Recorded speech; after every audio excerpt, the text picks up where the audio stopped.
Great is mister Amit Shah ji, सबको ठोक के ठंडा कर दिया, सबको ठोक के ठंडा कर दिया। हो गया बोलूं यार, मुझे उकसाओ मत, आज मैं तय कर आया हूं, पूरी बात बताऊंगा। थोड़ा तो अपने गिरेबान में झांक कर देखो कि दोषी कौन।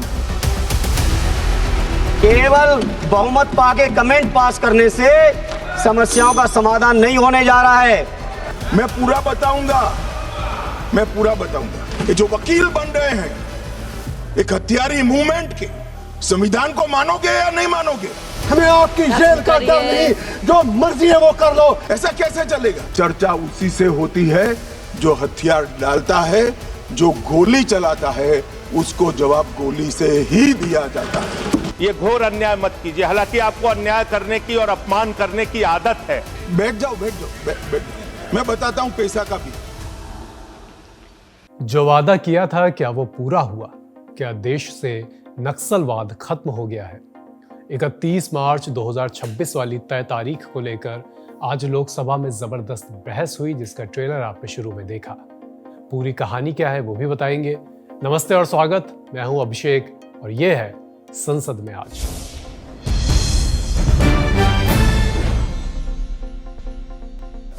आगे बढ़ने से पहले एक जरूरी सूचना। ललन टॉप लेकर आया है एक बेहद दिलचस्प सीरीज बिग बंग स्टोरी। इस सीरीज में बंगाल की 8 कहानियां होंगी जिन्होंने बंगाल को बंगाल बनाया। चाहे नक्सलवाड़ी का आंदोलन हो या कलकत्ता के दंगे, ममता बनर्जी के हाथों लेफ्ट का धराशायी होना हो या उसके पहले लेफ्ट का उत्थान। हर बुधवार और शुक्रवार को शाम 5 बजे ललन टॉप के हर प्लेटफॉर्म पर देखिए बिग बंग स्टोरी। बजट सत्र के दूसरे चरण का 12वां दिन। लोकसभा की कार्यवाही सुबह 11 बजे शुरू हुई। प्रश्नकाल में यूपी के आजमगढ़ से समाजवादी पार्टी के सांसद धर्मेंद्र यादव ने डॉलर की तुलना में रुपए की गिरती कीमत का मुद्दा उठाया। तंज कसते हुए बोले कि प्रधानमंत्री मोदी की साख रुपए की तरह नीचे गिर रही है। जवाब में वित्त मंत्री ने जो कहा उसे सुनते ही विपक्ष की ओर से हंगामा होने लगा। प्रधानमंत्री जी ने कहा था कि रुपए के साथ देश की साख गिरती है। अध्यक्ष जी सवाल कर लें दीजिए, नहीं तो मैं छोड़ दे रहा हूँ।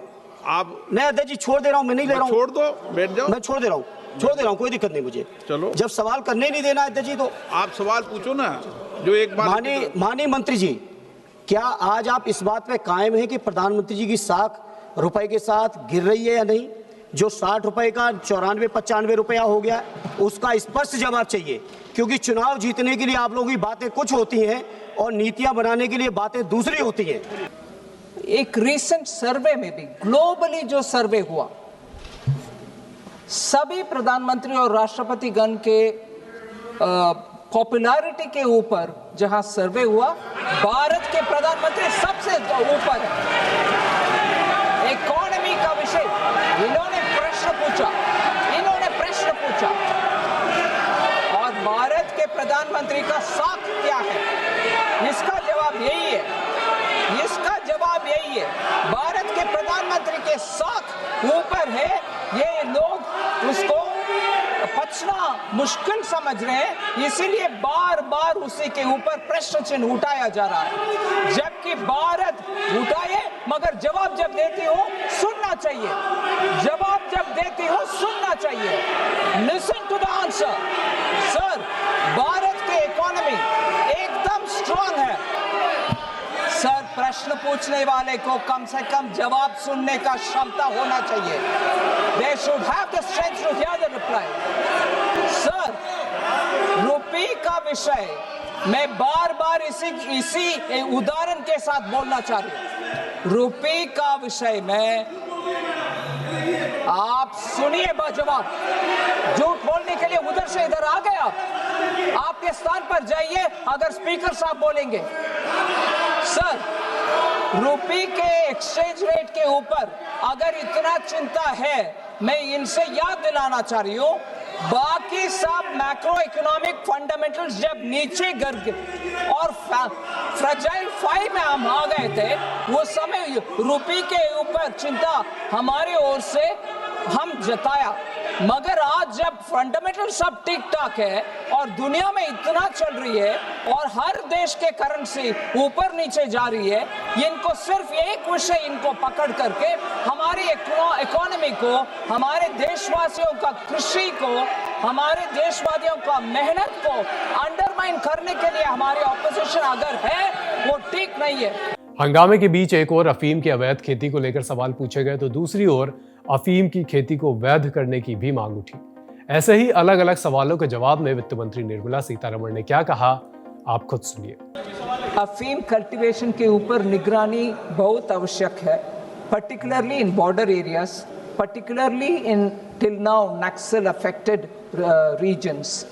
इसके ऊपर निगरानी सख्त भी रहना चाहिए, मैं मानती हूँ, मगर अब किसी और क्षेत्र जैसे राजस्थान में होता है, आपको आपके इलाका है सर, जैसे मध्य प्रदेश में होता है और थोड़ा कम कहीं उत्तर प्रदेश में होता है। इसके अलावा कहीं और रेगुलराइज करने का या लीगल कल्टीवेशन का कोई प्रस्ताव मेरे सामने नहीं है। प्रश्नकाल खत्म होते ही विपक्ष की ओर से कांग्रेस सांसद मनीष तिवारी ने एलपीजी क्राइसिस पर चर्चा की मांग की।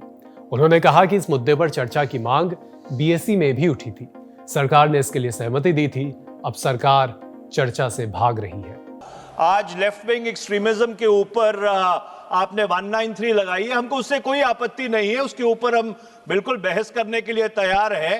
पर ये जो पश्चिम एशिया की परिस्थिति है, एलपीजी का क्राइसिस है, कच्चे तेल का क्राइसिस है, फर्टिलाइजर का क्राइसिस है, इसके ऊपर चर्चा होनी चाहिए हाउस में। पटल पर रखे जाने वाले पद। विपक्ष के आरोप पर सत्ता पक्ष की ओर से संसदीय कार्य मंत्री किरेन रिजिजू ने जवाब दिया। उन्होंने विपक्ष को भरोसा दिलाया कि सरकार इस मुद्दे पर बात करेगी, लेकिन पहले लिस्टेड बिजनेस लिए जाएंगे। हम लोग इसमें कोई दो मत नहीं, आप और हम सब एक टीम है। इसमें जैसे हम लोगों ने तय किया, आज इंसॉल्वेंसी बैंक्रप्सी का जवाब के बाद सरकार ने इसी सदन में एक वचन दिया था, प्रधानमंत्री मोदी जी ने, कि हम 31 मार्च 26 तक लेफ्ट विंग एक्सट्रीमिज्म को हम देश में ख़त्म कर देंगे, निर्णायक कदम उठाएंगे। तो आज गृह मंत्री जी भी इसका जवाब देंगे। ये इसी सदन में उन्होंने वादा किया, उसको निभा रहे। कल 31 मार्च है। दूसरा जो आप लोगों ने जो पॉइंट उठाया, वो सब हमको मालूम है, एक संकट काल में कोई विपत्ति आती है तो हम लोग सब एक साथ खड़े हो जाते हैं, इसमें कोई राजनीति की बात नहीं है। इसलिए दोनों संबंधित मंत्री ने लोकसभा राज्यसभा में भी डिटेल में वक्तव्य दिया। आदरणीय प्रधानमंत्री जी ने लोकसभा और राज्यसभा में इस मुद्दे को लेकर के डिटेल उन्होंने सुओ मोटो स्टेटमेंट दिया। उसके बाद कई लोगों का रिक्वेस्ट था, फिर ऑल पार्टी प्रमुख पार्टियों को लेकर के एक बैठक किया, उसमें भी बहुत ही डिटेल हम लोगों ने बताया गया है। फिर वहाँ भी एक मिनट सुनिए, फिर वहाँ सूचना दिया, भारत सरकार की ओर से जितना कदम उठा रहे वो भी सूचना दिया। सदन पे अभी जितना जो फाइनेंस बिल में चर्चा हुआ, सबने अपने भाषण में यही मुद्दा, एलपीजी, पेट्रोल, सबने ये मुद्दा को रखा। जरूरत पड़ने पर हम लोग फिर चर्चा करेंगे, हम नहीं भाग रहे, लेकिन सदन में लिस्टेड बिजनेस हिसाब से चलना चाहिए। इसलिए आप लोग अगर हमसे बात करना चाहता है तो ये डिस्कशन के बाद हम आपसे फिर बात करेंगे, अध्यक्ष जी को हम लोग सूचना करेंगे, हम आपसे बात करेंगे। हम ये नहीं कह रहे कि हम बात नहीं करेंगे, हम आपसे बात करेंगे। आज का जो लिस्टेड बिजनेस है उसका चर्चा तो होने दीजिए। मैं वादा करता हूं कि आपको मैं शाम को भी बात करूंगा। आगे जैसे परिस्थिति है, सरकार विपक्ष साथियों से बात करके हम लोग काम करेंगे। स्पीकर साहब बहुत बड़ा दिल दिखा करके सबको बुला के बात करते हैं, इसलिए सदन को ज़्यादा हम लोग अभी हंगामा नहीं करके आज का बिजनेस को हम लोग समाप्त करें, फिर मैं आप लोगों से वार्ता करूँगा। मंत्री जी की ओर से भरोसा आने के बाद विपक्ष का हंगामा नहीं रुका तो सदन की कार्रवाई को 12:30 बजे तक के लिए स्थगित कर दिया गया। सांसद बाहर आए और फिर वही मांग दोहराई जो सदन के अंदर से उठी थी। कांग्रेस सांसद प्रियंका गांधी ने पश्चिम एशिया के हालात पर चर्चा की मांग की। ये जंग पे ना राजनीति करना ठीक नहीं रहता। हम सब एक हैं इस मामले में, हम पूरा देश एक है, लेकिन देश के लिए जो समस्याएं उठ रही हैं उनका समाधान तो चाहते हैं ना हम, इसलिए हम डिस्कशन मांग रहे हैं कि कोई चर्चा हो, हम भी अपनी सुझाव दें और हम समाधान ढूंढें, क्योंकि जैसे जैसे ये जंग आगे बढ़ती चलती जा रही है, संकट भी बढ़ रहे हैं। आज गैस का सिलेंडर इतना महंगा हो गया है, कोई ख़रीद नहीं पा रहा है। आगे क्या होगा? पेट्रोल, डीजल, तेल, ये सब इनमें कमी होगी। तो इसके लिए योजना क्या है सरकार की, थोड़ा बहुत बताया है, इसमें अच्छी तरह से चर्चा होनी चाहिए ताकि हम सब एक साथ होकर, एकजुट होकर कोई समाधान ढूंढ पाए। इसके बाद 12:30 बजे कार्रवाई शुरू हुई तो विपक्ष की ओर से शून्यकाल की मांग की गई, लेकिन स्पीकर ने कहा कि आज शून्यकाल नहीं। वित्त मंत्री ने बैंकरप्सी बिल पर चर्चा का जवाब दिया, बिल पर वोटिंग हुई, बिल पास हो गया। इसके बाद नियम 193 के अधीन नक्सलवाद समाप्त करने की दिशा में किए गए प्रयासों पर चर्चा की शुरुआत हुई। किसने क्या कहा और क्या जवाब मिला, इसके बारे में बात करने से पहले जरा एक लाइन में यह समझना जरूरी है कि नियम 193 होता क्या है। नियम 193 में सदन में बिना वोटिंग के तहत बहस का प्रावधान है।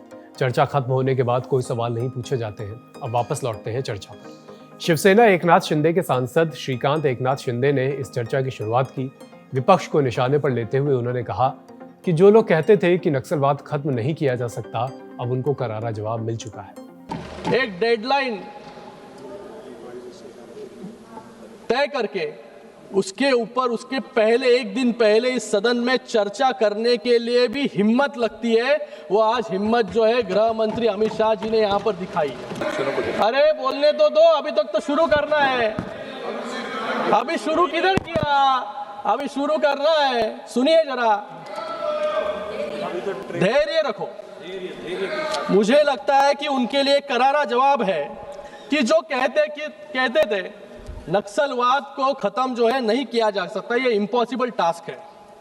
रेड कॉरिडोर जो इनकी ही बदौलत इतने सालों तक पनपी, वो रेड कॉरिडोर समय सीमा के खत्म नहीं हो सकता। आज उन लोगों को हमारा जवाब है कि गृह मंत्री जी ने सिर्फ हवा में बात नहीं की, उन्होंने डेडलाइन तय की और आज पूरे विश्वास के साथ उस डेडलाइन से पहले इस देश को माओवाद से मुक्त करने के लिए प्रयास भी यहां पर किया। अब ना होगा चर्चा का बवंडर, आकर करे खुद सरेंडर, नहीं तो होगा तुम्हारा सीधा एनकाउंटर। सत्ता पक्ष की ओर से तारीफ के जो पुल बांधे गए, उस पर विपक्ष की ओर से बुलडोजर चलाने का प्रयास करा गया। ओडिशा के कोरापुट से कांग्रेस सांसद सप्तगिरी शंकर उलाका ने गृहमंत्री पर तंज कसा और ये कहा। माननीय सदस्य बोल रहे थे, हमें तो ऐसे लगा कि अपने गृह मंत्री खुद जाके बंदूक लगा के सबको उड़ा रहे और बाकी किसी का कोई योगदान ही नहीं है। पिछले सरकार का, राज्य सरकार का, पुलिस का किसी का योगदान ही नहीं है। अभी 2 साल में ही सब कुछ हो गया। मैं अपने जंगल में रह रहा हूं, मैं अपने पहाड़ में रह रहा हूं। आप बोलोगे यहाँ माइनिंग है, तू चले जा कहीं पे, 1 लाख रुपए दे दे, मैं क्यों जाऊं? मेरा अधिकार नहीं है क्या? Can't I be a shareholder? Can't I be a stakeholder? Who are you to drive me out? जो ग्राम सभा हो रहा है सब फर्जी हो रहा है। जितना ग्राम सभा हो रहा है खाली ग्राम सभा के नाम पे हो रहा है, कहीं पे कुछ नहीं हो रहा है। आपका जो माइनिंग हो रहा है अभी, look at the compensation you get. 1 एकड़ आदिवासी का जगह 10,000 रुपया उसका दाम, वही बगल में किसी और का जगह 2 करोड़ उसका दाम। यही है हम लोग का। क्या बात कर रहे हो, खत्म कर दोगे? हम चाहते हैं खत्म हो। सबसे ज्यादा पीड़ा हमसे है, हमारे आदिवासी से है। हम गोली उनसे भी खाते हैं, इनसे भी खाते हैं, हमारा बात नहीं निकलता। विपक्ष के आरोपों के बीच फिर से सत्ता पक्ष की बारी आई। जिक्र उठा धुरंधर का। ओडिशा के पुरी से भारतीय जनता पार्टी के सांसद संबित पात्रा ने कहा कि विपक्ष is surrender and BJP is धुरंधर। संसद में गैर मौजूद राहुल गांधी का भी इस दौरान जिक्र हुआ। मगर आज मैं अगर अर्बन नक्सल कह दूं तो आग लग जाती है, और मैं यहां सिद्ध करके दिखाऊंगा कि ये जानते थे अर्बन नक्सलिज्म क्या है, मगर फिर भी इन्होंने नक्सलिज्म का मेन स्ट्रीमिंग कैसे किया है। ये सारे नक्सलवादी जो अपने आप को कहते हैं कि हम आदिवासी राइट्स के रक्षक हैं, कॉन्ट्री टू द क्लेम, ये कोई आदिवासी राइट के रक्षक नहीं है। खुद इन्होंने लिखा है कि नक्सलियों ने पुल उड़ाया, नक्सलियों ने स्कूल उड़ाया, नक्सलियों ने मोबाइल टावर उड़ाया, और फिर खुद नक्सलियों को बचाने का काम करते हैं। अरे सभापति महोदय, मैंने कहा आप कांग्रेस, मैंने कहा माओवादियों ने मार दिया, तो ये क्यों सोच रहे माओवादी यही है? मैंने इनको तो माओवादी नहीं कहा, मैंने तो कांग्रेस को माओवादी, मैं तो नहीं कहा कि कांग्रेस। मैं आज राहुल जी नहीं है, ससम्मान में राहुल जी को कहना चाहता हूं, हाँ राहुल जी, ये नया भारत है, आपने सरेंडर किया और हम धुरंधर हैं। आप सरेंडर हैं, हम धुरंधर हैं। भारतीय जनता पार्टी के बाद विपक्ष की ओर से टीएमसी सांसद महुआ मोइत्रा ने बोलना शुरू करा। इससे पहले वो अपनी बात रखती, उन्होंने समाजवादी पार्टी के सांसद धर्मेंद्र यादव को साथी सांसद से बात करने के लिए टोका। फिर अपनी बात आगे बढ़ाते हुए उन्होंने गृह मंत्री को निशाने पर लिया, कहा कि कितने महान हैं अमित शाह जी, सबको ठोक कर ठंडा कर दिया। For the BJP MPs and their allies to stand up and say, look how great is Mr. Amit Shah ji, सबको ठोक के ठंडा कर दिया। We are not stupid. Indians are not stupid. We can see this discussion and its timing for what it is, which is merely a diversion from what else is going on in the world and in India on the streets.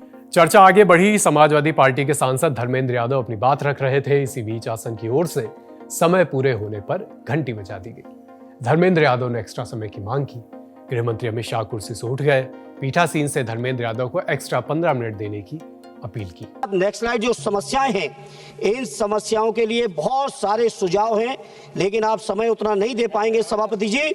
बहुत सारे सुझाव हैं आपके लिए, जिन सुझावों पे अगर विचार करेंगे तो ये समस्या जो अभी आपने जी आप लीजिए ना समय। बहुत बहुत धन्यवाद माननीय मंत्री जी, बहुत बहुत धन्यवाद। मैं केवल बहुमत पाके कमेंट पास करने से समस्याओं का समाधान नहीं होने जा रहा है।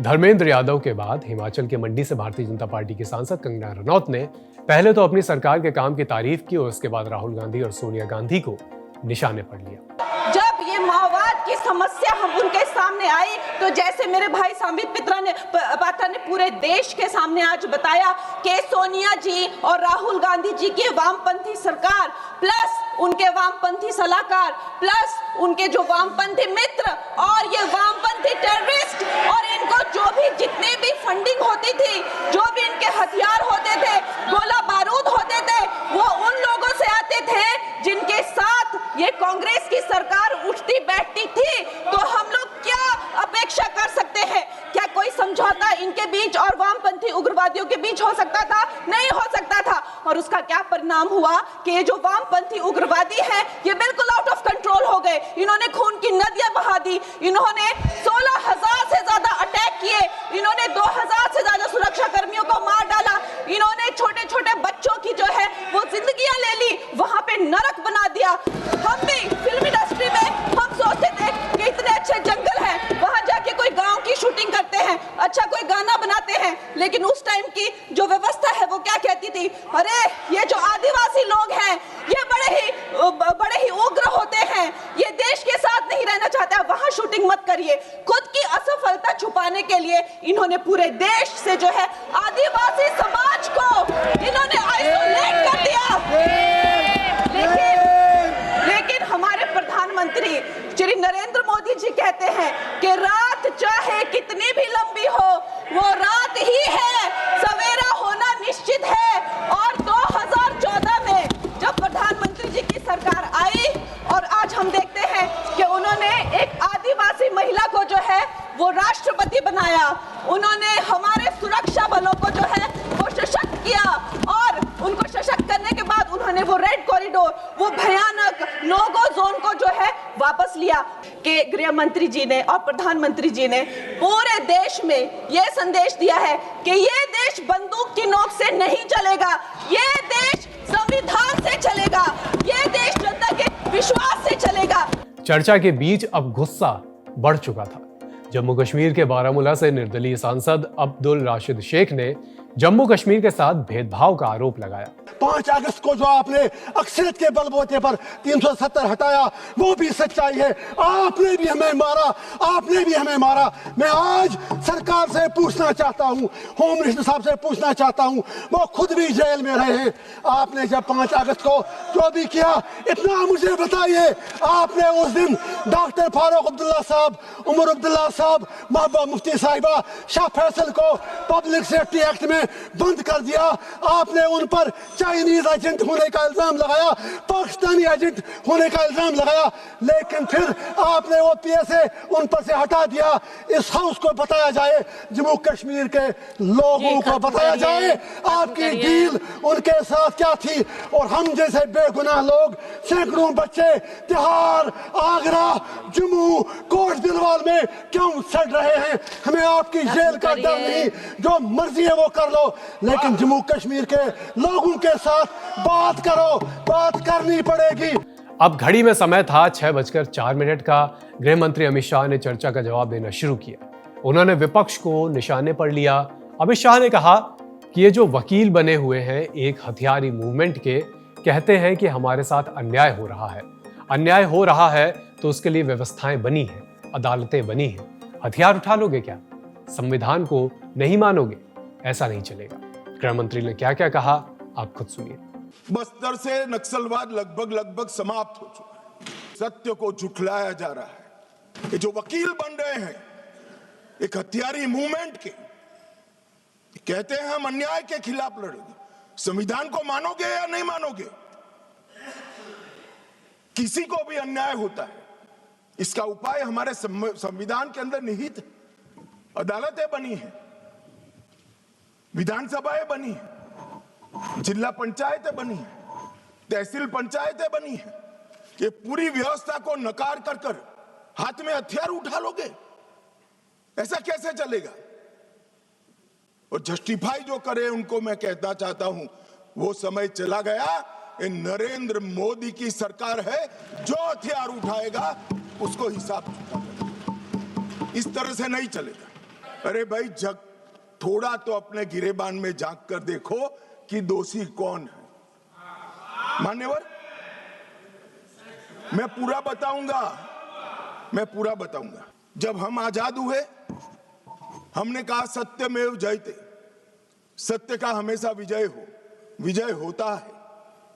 इनका ध्रुव वाक्य क्या है कि सत्ता बंदूक की नली से निकलती है। ये इनका ध्रुव वाक्य है। मैं नाम देना नहीं चाहता, मैं सुन रहा था, 3 घंटे से कह रहे हैं कि अन्याय है तो अन्याय के खिलाफ लड़ रहे हैं। भाई, लड़ने का तरीका क्या है? हम अंग्रेजों के शासन में नहीं ले रहे हैं। कुछ लोगों ने भगत सिंह जी और बिरसा मुंडा से कंपैरिजन कर दिया। क्या हिमाकत कर रहे हैं? इन्होंने आदर्श किसको कहा? माओ को कहा, चीन का। ये आदर्श तय करने में भी फॉरेन से इंपोर्ट करते हैं। भोले भाले आदिवासियों को बरगलाकर इनके हाथ में हथियारें पकड़ाई। अन्याय किसी को भी हो सकता है, विकास कहीं पर भी कम ज्यादा हो सकता है। हम संवैधानिक रास्तों से हमारी लड़ाई लड़ेंगे या हाथ में हथियार लेकर निर्दोषों को मार डालेंगे? किस थियोरी का यहां से समर्थन हो रहा था, मैं नहीं समझ रहा। अगर आप धमकाना चाहते हैं कि ये होगा तो ये भी हथियार उठाएंगे, ये होगा तो ये भी हथियार उठाएंगे, ये डरने वाली सरकार नहीं है मान्यवर। सबके साथ न्याय करने वाली सरकार। किसी को भी अन्याय हो तो हथियार हाथ में उठा लेना, ये लोकतांत्रिक तरीका है। मैं आज इस मंच से देश की जनता को ये बताने आया हूं कि माओवादी हिंसा करने वालों के, नक्सलिज्म की हिंसा करने वालों का दिन लद गया है। अब सरकार ये लंबा समय नहीं चलेगी। किस प्रकार की व्यवस्था खड़ी करना चाहते और इसका समर्थन कैसे हो सकता है? अब कह रहे बातचीत करो, जो कह रहे उनको मैं बताना चाहता हूं, मैं 50 बार कह चुका हूं सार्वजनिक मंचों पर, बस्तर में जाकर, बस्तर के हर तहसील में जाकर कह चुका हूं, हथियार डाल दीजिए, सरकार आपके पूरे पुनर्वसन की व्यवस्था करेगी, मगर हथियार नहीं डालेंगे। मान्यवर, हमारी सरकार का पॉलिसी है, चर्चा उसी से होती है जो हथियार डालता है, जो गोली चलाता है उसको जवाब गोली से ही दिया जाता है। ये हमारी सरकार का पॉलिसी है। हथियार डाल दो, हो गया। बोलू यार, मुझे उकसाओ मत, आज मैं तय कर आया हूं, पूरी बात बताऊंगा। आपकी मानवता संविधान तोड़कर हथियार लेकर घूमने वालों के लिए ही है। इनके हथियारों से जो नागरिक मारे जा रहे हैं, इनके लिए आपकी मानवता नहीं है। मानवता के दोहरे चरित्र को मैं स्वीकार नहीं करता मान्यवर। ये मानवतावादी नहीं है, नक्सलियों के समर्थक है। बैठ जाओ। मैं बताता हूं पैसा का भी। हाँ, एलिगेशन ही है, एलिगेशन है। हाँ एलिगेशन समर्थन करना है। एक मान्यवर, मैं किसी व्यक्ति के सामने नहीं कर रहा हूं, मुझे रूल्स न समझाएं। और व्यक्ति के सामने करना है तो भूपेश बागल को पूछो, प्रूफ रजू करूं क्या यहाँ पर? हाँ बोले तो बोलो, वरना फंस जाओगे। और जिसको भी ये नक्सलवादी हिंसा अन्याय का सामना लगती है, मेरे सबसे करबद्ध निवेदन है, एक कैंप में जाकर 2 रात बिताइए, आपको मालूम पड़ेगा ये नक्सलवादियों ने क्या किया। और यहां बैठकर फैशनेबल तरीके से इनका पक्ष लेना, कि इनकी सुनो, इनसे चर्चा करो, बहुत सरल है किसी के पास जवाब? ये 15,000 बच्चों के जीवन बर्बाद कर दिए, कौन जिम्मेदार है किसी के पास जवाब? क्या सारे बुद्धिजीवी अर्बन नक्सल जाकर देखिए कैंप में आपने क्या किया है। मान्यवर, किस प्रकार से देश चला है,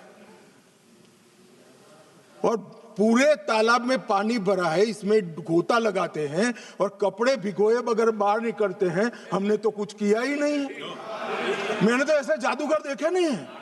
तालाब में गोता लगा दे आदमी और बाहर निकले, एक भी कपड़ा भीगा ना हो, और कहेंगे मैं तो निर्दोष हूं, मैं गया ही नहीं, मैं तो बोला भी नहीं, चला भी नहीं। एक कमाल जादू आता है मान्यवर।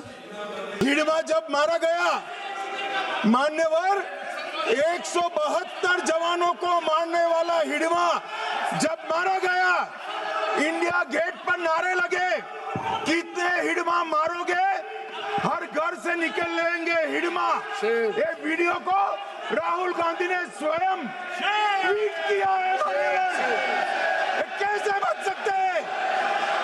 इन्होंने 70 से लेकर मार्च 26 तक नक्सलवाद का समर्थन किया है, ये नरसंहार का समर्थन किया है, और 20,000 लोग जो मारे गए, इसका दोषी अगर कोई एक है तो कांग्रेस की वामपंथी विचारधारा वाली पार्टी। गृह मंत्री के भाषण के बाद लोकसभा की कार्रवाई को 1 अप्रैल की सुबह 11 बजे तक के लिए स्थगित कर दिया गया। अब चलिए राज्यसभा। सुबह 11 बजे कार्रवाई शुरू हुई।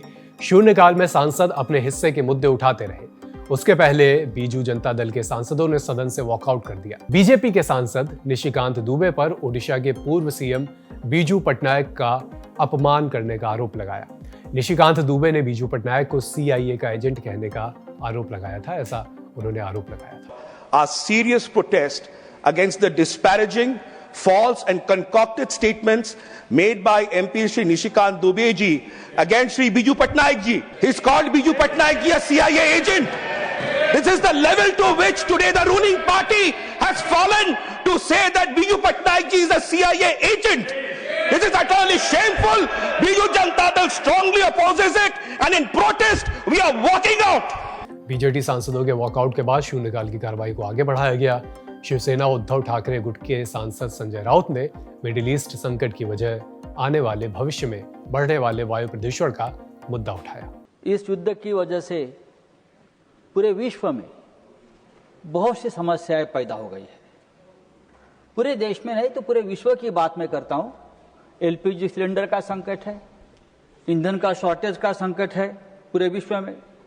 लेकिन आज भारत के आसमान पर गिद्धड़ की तरह फड़फड़ाते हुए एक संकट की तरफ मैं आपका ध्यान आकर्षित करना चाहता हूं। भारत पर युद्ध के मिसाइल या बम नहीं गिर रहे, ये ठीक है, लेकिन ईरान पर फैले हुए जो काले बादल हैं, डार्क क्लाउड्स है, वो हमारे लिए बम के बराबर खतरनाक साबित होने वाले हैं।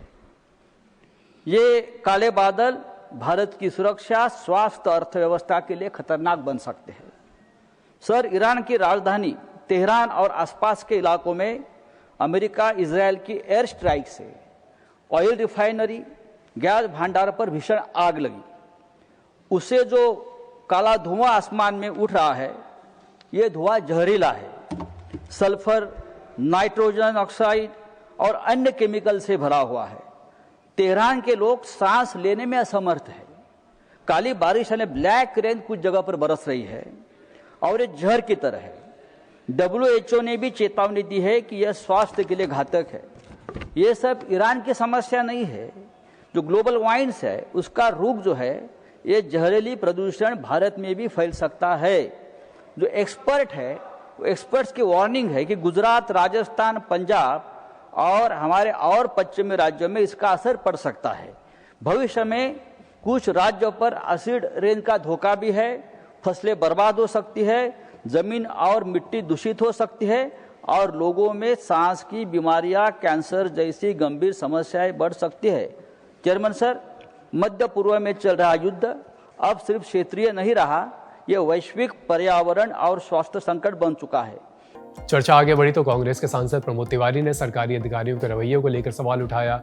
सभापति से अपील करी गई कि 2-4 अधिकारियों को सदन में लेकर आएं, जिससे उनकी अक्ल ठिकाने आए। डीओपीटी ने कई बार निर्देश दिए हैं कि 15 दिन के अंदर पत्र लिखा जाए और यथासंभव अगर उस समय फोन कॉल रिसीव न कर सके तो तत्काल कॉल बैक किया जाए, लेकिन सर इसका पालन नहीं होता है।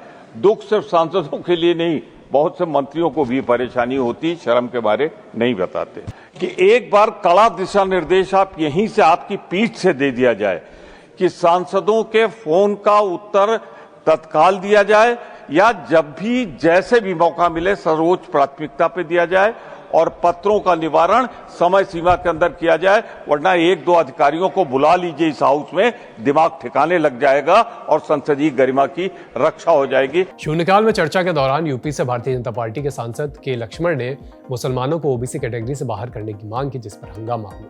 विपक्ष ने सदन से वॉकआउट किया। इस पर नेता सदन जेपी नड्डा ने विपक्ष को निशाने पर ले लिया। हमारे के लक्ष्मण जी ने 0 आवर में जो उनको टाइम अलॉटेड था उसमें वो अपनी बात को कह रहे थे। थ्रू आउट सारे इंडिया अलायंस के लोगों ने उसको बोलने में व्यवधान पैदा किया। ये इंडिया अलायंस के लोग, इंडियन नेशनल कांग्रेस के लीडरशिप में जो चल रही पार्टियां हैं, ये सब हमारे मुस्लिम भाइयों का वोट बैंक की राजनीति करते रहे इतने साल।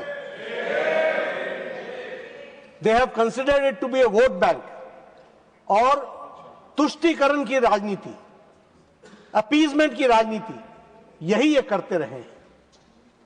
जो बात लक्ष्मण जी ने कही कि ओबीसी में मुस्लिम्स की रिजर्वेशन का प्रावधान नहीं है, यह संविधान से जुड़ा हुआ विषय है और आंध्र प्रदेश के हाईकोर्ट ने इसको स्ट्रक डाउन किया है।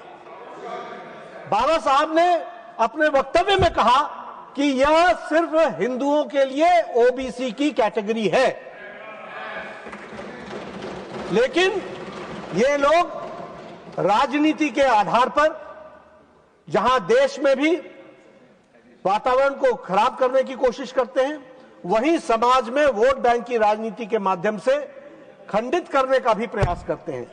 और ऑपोजिशन के लोगों को वाद विवाद की इच्छा नहीं है, हम तैयार हैं वाद विवाद के लिए।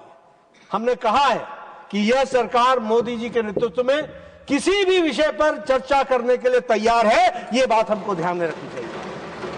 लेकिन इस तरीके से भाग जाना, इस तरीके से ऑपोजिशन करना, यह अशोभनीय है। मैं इसकी निंदा करता हूं और मैं चाहता हूं कि इनको सद्बुद्धि आए। और फिर मैं बोलना चाहता हूं कि अबोध बालक के जो कारनामे हैं उससे इंडियन नेशनल कांग्रेस को बंधक न बनाए, उससे निकले और नई सोच के साथ आगे बढ़े। शून्यकाल के बाद प्रश्नकाल में सवाल जवाब हुए। पंजाब से आम आदमी पार्टी के सांसद राघव चड्ढा ने फ्लाइट में 1 घंटे से ज्यादा देरी होने पर कॉम्पनसेशन देने की मांग की। इसके अलावा जल शक्ति मंत्रालय, सूक्ष्म लघु एवं मध्यम उद्यम मंत्रालय और सिविल एविएशन मंत्रालय से जुड़े सवाल जवाब भी हुए। इसके बाद लंच ब्रेक और फिर सांसद लंच करने चले गए। 2 बजे लंच ब्रेक के बाद राज्यसभा की कार्यवाही एक बार फिर शुरू हुई। सीएपीएफ जनरल एडमिनिस्ट्रेशन बिल 2026 पर आम आदमी पार्टी के सांसद संजय सिंह ने प्रधानमंत्री नरेंद्र मोदी और गृह मंत्री अमित शाह पर शहादत के नाम पर वोट मांगने का आरोप लगाया। आप शहीद का दर्जा भी देने को तैयार नहीं है, शर्म नहीं आती आपको? आप हमारे जवान जो शहीद होते हैं, सीएपीएफ के, बीएसएफ के, एसएसबी के, सीआईएसएफ के, सीआरपीएफ के, आईटीबीपी के, उनको शहीद का दर्जा भी नहीं देते। सीआरपीएफ के 40 जवान पुलवामा में शहीद हुए, उनके नाम पर घूम घूम कर पूरे देश में प्रधानमंत्री ने वोट तो मांगा, लेकिन उनको शहीद का दर्जा नहीं दिया। कितना बड़ा गुनाह आप उनके साथ कर रहे हैं। 13 साल में 4 प्रमोशन उसको मिलते हैं। हम आईपीएस के प्रमोशन के खिलाफ नहीं है, लेकिन सीएपीएफ के अधिकारियों को प्रमोशन क्यों नहीं, ये तो कम से कम आपको बताना पड़ेगा। इन जवानों के साथ ये घोर अन्याय मत कीजिए। हालांकि आपको अन्याय करने की और अपमान करने की आदत है। तो यहां पे पता चला, आप तो कहते हैं ये देश नहीं झुकने दूंगा, ये देश नहीं झुकने दूंगा। आपके लोग पंजाब के, हरियाणा के, राजस्थान के, रूस के अंदर फंसे हुए हैं सैकड़ों दिनों से, और आज तक आप उनको ला नहीं पा रहे हैं। देश की सुरक्षा के बारे में आपको ध्यान नहीं, विदेश नीति के बारे में आपको ध्यान नहीं, आपकी विदेश नीति का कोई अता पता नहीं। बावजूद इसके आप एक बिल लेके आ रहे हैं जिससे कि अधिकारियों का हक छीनने और मारने का काम आप कर रहे हैं। विपक्ष के आरोपों के बीच सत्ता पक्ष की बारी आई। बीजेपी सांसद सुधांशु त्रिवेदी ने सीएपीएफ बिल के समर्थन में बोलना शुरू किया। मैं कहना चाहूंगा कि हमारे जो विपक्ष के लोग हैं, यहां अफसर तो छोड़िए, मंत्री तो छोड़िए, इन लोगों के सर्वोच्च नेता भी जमीन से जुड़े कम और उड़े ज्यादा रहते हैं, और उड़ते भी ऐसे हैं कि देश से भी उड़कर जब तक विदेश पहुंच जाया करते हैं। तो मुझे लगता है जो जुड़े कम और उड़े ज्यादा रहते हैं उन्हें धरातल की समझ कम होती है। सेना से आने वाले अग्निवीरों के लिए भी यहां पर पदों को आरक्षित करने की व्यवस्था सीएपीएफ में की है, ताकि आर्म फोर्सेस के साथ एक बेहतर तारतम्य बना रहे। परंतु मैं यह कहना चाहता हूं, हम तो पौधे लगा रहे हैं।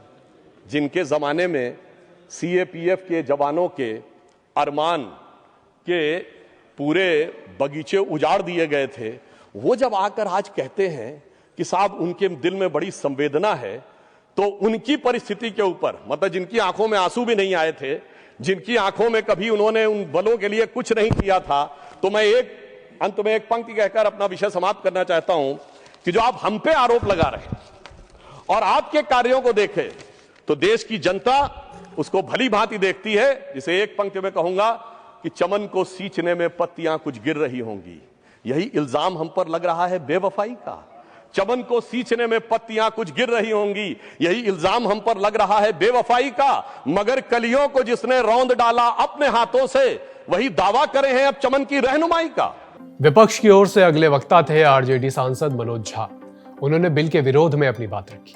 बोले कि भले मैं किसी यूनिवर्सिटी का वाइस चांसलर न बन पाऊं, लेकिन इसे कानूनी बाध्यता की जंजीर में मत फंसाइए।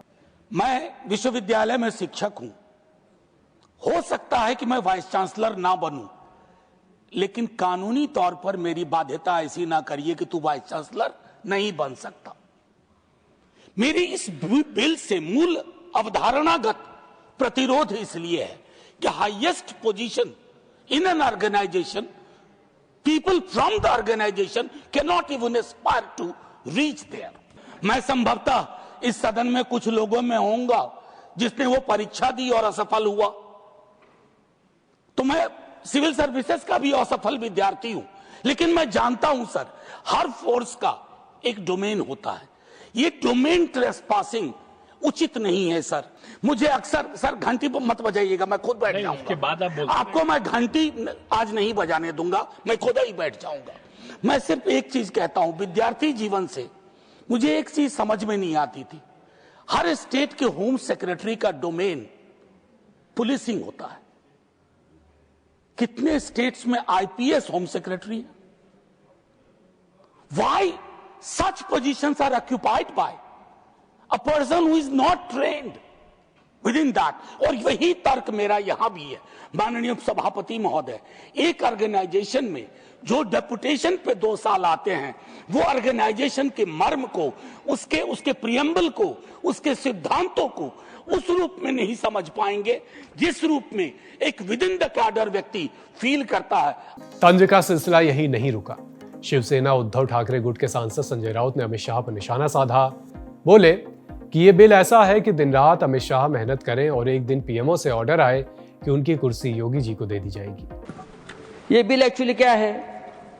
एक उदाहरण के तौर पर, बुरा मत मानिए, एक उदाहरण के तौर पर मैं बताता हूं।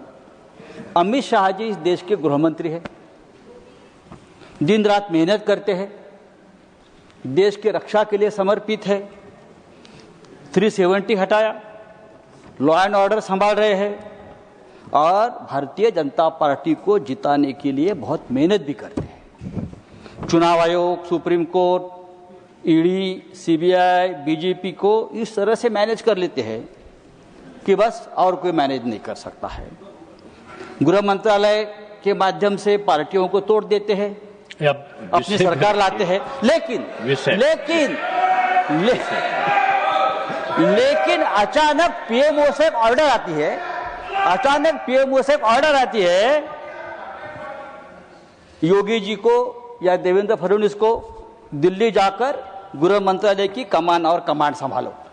आप विषय पर, लेकिन अमित भाई अपना काम करते रहेंगे, उनको मत डिस्टर्ब करो। देख के बजाय इधर देख कर बोलिए। ये बिल ऐसा ही है।